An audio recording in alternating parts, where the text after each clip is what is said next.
Today my presentation topic is term symbol. Term symbol में basically हम जब हमारे पास बहुत ज़्यादा मल्टी इलेक्ट्रॉन्स आ जाते हैं तो उन इलेक्ट्रॉन्स की कोई एक्साइटेड स्टेट या ग्राउंड स्टेट को बताने के लिए हम टर्म सिंबल का यूज़ करते हैं। टर्म सिंबल हमारे पास ये हम इसको बेसिकली यूज़ करते हैं to describe electronic configuration terms of total spin and total orbital angular momentum. हमारे पास इलेक्ट्रॉन्स की जो स्पिन है वो उसको डिस्क्राइब करने के लिए और जो टोटल एंगुलर मोमेंटम उसको डिस्क्राइब करने के लिए भी टर्म सिंबल का यूज़ करते हैं।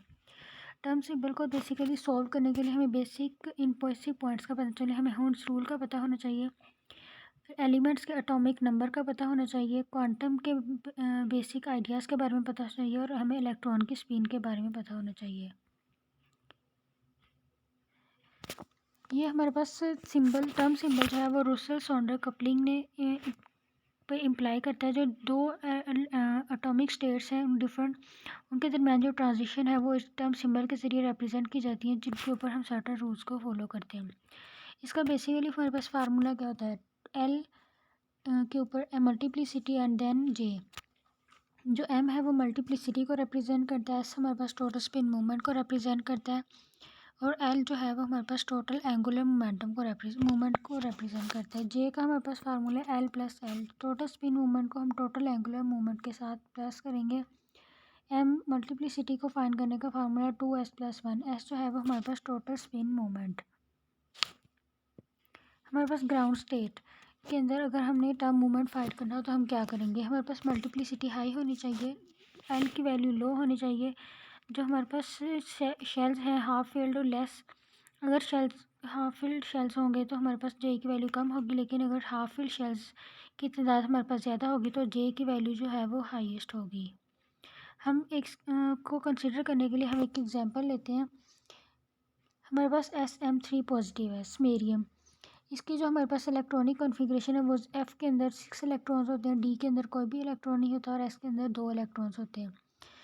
एस को फाइंड करने के लिए हमारे पास हम इसकी इलेक्ट्रॉन्स को फिलिंग करेंगे तो हमारे पास 5 अनपेयर्ड इलेक्ट्रॉन्स आएंगे। हाफ स्पिन है, एक साइड पे स्पिन है तो इसका मतलब हाफ स्पिन ये शो कर रहा है 1/2। L M is equal to 2s+1, S की वैल्यू पुट करेंगे 5/2 + 1 इज़ इक्वल टू 6 आ जाएगा।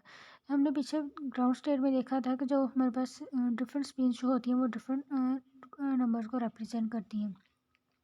हमारे पास जो एल की टोटल एंगुलर मूवमेंट की वैल्यू है वो 5 है, जो कि एच को रिप्रेजेंट करता है।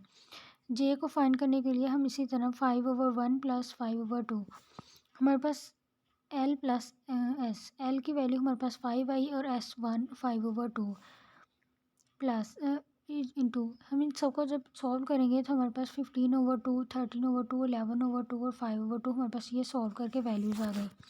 इनको फाइंड कर अब हमने इनको इस ये सारी वैल्यूज़ जो हमारे पास आई हैं, हम इसमें देखेंगे कि कौन सा हमारे पास जो शेल है वो हाफ फील्ड ज़्यादा थी या फिर हाँ शेल्स जो थे वो वैल्यू जे की वैल्यू फाइंड करने के लिए हाफ फील्ड शेल्स को देखेंगे, वो हमारे पास ज़्यादा है। एच के ऊपर हम लिखेंगे 6 5/2। आगे हम होलोनियम की देखेंगे इलेक्ट्रॉनिक कॉन्फ़िगरेशन। उसके अंदर हमारे पास एफ़ के अंदर 11 इलेक्ट्रॉन्स होते हैं, डी के अंदर 0 इलेक्ट्रॉन्स होते हैं और एस के अंदर 2 इलेक्ट्रॉन्स होते हैं। हम इनमें से इलेक्ट्रॉन्स को जब रिमूव करेंगे तो हमारे पास 3 पॉजिटिव आयन को रिमूव कर दिया जाएगा, तो हमारे पास पॉजिटिव ऑक्सीडेशन स्टेट 3 पॉजिटिव हो जाएगी। एस की इसके अंदर 4 हमारे पास अनपेयर्ड इलेक्ट्रॉन्स है, 4 × 1/2 हाफ स्पिन शो कर रहे हैं। इसकी एस की वैल्यू हमारे पास 2 आ जाएगी, टोटल स्पिन हमारे पास 2 आएगी। मल्टीप्लिसिटी को एस की वैल्यू मल्टीप्लिसिटी के फार्मूले के अंदर पुट करेंगे तो हमारे पास वैल्यू 5 आएगी। L total angular movement find करने के लिए जब हम इसको वैल्यूज़ को सॉल्व करेंगे तो हमारे पास 6 आएगा, जो कि आई के इक्वल आता है। तो इसका मतलब हमारे पास जो ग्राउंड स्टेट है वो I 8 और 5 के इक्वल है।